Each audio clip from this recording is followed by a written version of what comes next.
നടൻ ബാലയ്ക്കെതിരെ ബലാത്സംഗം, ഗാർഹിക പീഡന ആരോപണങ്ങൾ ആവർത്തിച്ച് മുൻ ഭാര്യ എലിസബത്ത് ഉദയൻ. ബാലയും ഭാര്യ ഗോകുലയും പോലീസിൽ പരാതി നൽകിയതിന് പിന്നാലെയാണ് വീണ്ടും ആരോപണങ്ങളുമായി എലിസബത്ത് രംഗത്തെത്തിയിരിക്കുന്നത്.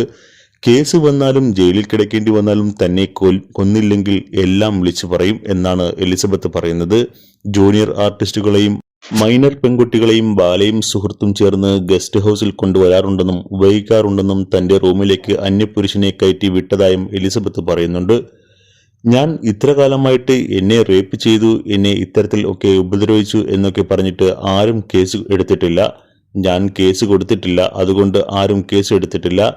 ഇവര് കേസ് കൊടുത്തു, അതുകൊണ്ട് ഇപ്പോൾ കേസ് എടുത്തു. റേപ്പ് വിക്ടിംസ് ഒക്കെ പുറത്തു വരാത്തതിന്റെ കാരണം ഇതാണ്. അവരെ ഭീഷണിപ്പെടുത്തുകയും നാണം കെടുത്തുകയും ചെയ്യും. ആരും ഒരു നടപടിയും എടുക്കില്ല. അവർ മരിക്കുമ്പോൾ ആയിരിക്കും അതൊക്കെ പുറത്തറിയുന്നത്. ചിലപ്പോൾ അപ്പോഴും അറിയുന്നുണ്ടാവില്ല. എന്റെ മാനസിക നില തകരാറിലാണ്. ഞാൻ 15 വർഷമായി മരുന്ന് കഴിക്കുന്നുണ്ട് എന്നൊക്കെ ഇവർ പറയുന്നത് കേൾക്കാൻ മാധ്യമങ്ങളിൽ നിൽക്കുകയാണ്. മാനസിക പ്രശ്നങ്ങൾക്ക് മരുന്ന് കഴിക്കുന്ന ഒരാളെ ഈ രീതിയിൽ പറയാൻ ആർക്കാണ് അധികാരമുള്ളത്? ഇയാൾ ആശുപത്രിയിൽ ആയ സമയത്ത് എന്നെ വിളിച്ചു വരുത്തിയതാണ്. അപ്പോൾ ആരും നോക്കാൻ ഇല്ലെങ്കിൽ മെന്റൽ പേഷ്യന്റ് ആയാലും കുഴപ്പമില്ലേ? എന്നെ ഇടിക്കും എന്നൊക്കെ പബ്ലിക്കായി മാധ്യമങ്ങളോട് പറയുന്നത് കേട്ടിട്ടും ആർക്കും ഒന്നും ചോദിക്കാനില്ലേ? എന്നെ ചെയ്തത് റേപ്പായി എനിക്ക് തോന്നിയത് കൊണ്ടാണ് ഞാൻ അത് പറഞ്ഞത്. റേപ്പിന്റെ അർത്ഥം വേറെ വല്ലതുമാണോ? മറ്റൊരാളുടെ മുന്നിൽ വെച്ച് വരെ എന്നോട് മോശമായി പെരുമാറി. വേറെ ഒരാളെ എന്റെ ബെഡ്റൂമിലേക്ക് കയറ്റിവിട്ടു. ഏപ്രിൽ 4-നാണ് ഇയാളുടെ ലിവർ ട്രാൻസ്പ്ലാന്റ് നടക്കുന്നത്. മാർച്ച് 29-ന് ഞങ്ങളുടെ വിവാഹത്തിന്റെ 2-ാം വാർഷികമായിരുന്നു. ആ സമയത്ത് ഞങ്ങൾ അവിടേക്ക് കേക്ക് കട്ട് ചെയ്തു. ഞാൻ കൂടെ ഇല്ലെങ്കിൽ ജീവിച്ചിരിക്കില്ല എന്ന് പറഞ്ഞ് പുള്ളി പോസ്റ്റ് ഇട്ടിരുന്നു. 1-2 വിവാഹ വാർഷികങ്ങൾ ആഘോഷിച്ച വീഡിയോകൾ ഉണ്ട്. ഇതൊക്കെ ചെയ്തത് അയാൾ എന്നെയും പറ്റിക്കുകയായിരുന്നു. ഞാൻ ഗുജറാത്തിലാണ് ഇപ്പോൾ ഉള്ളത്. ഞാൻ MDക്ക് പഠിക്കുകയാണ്.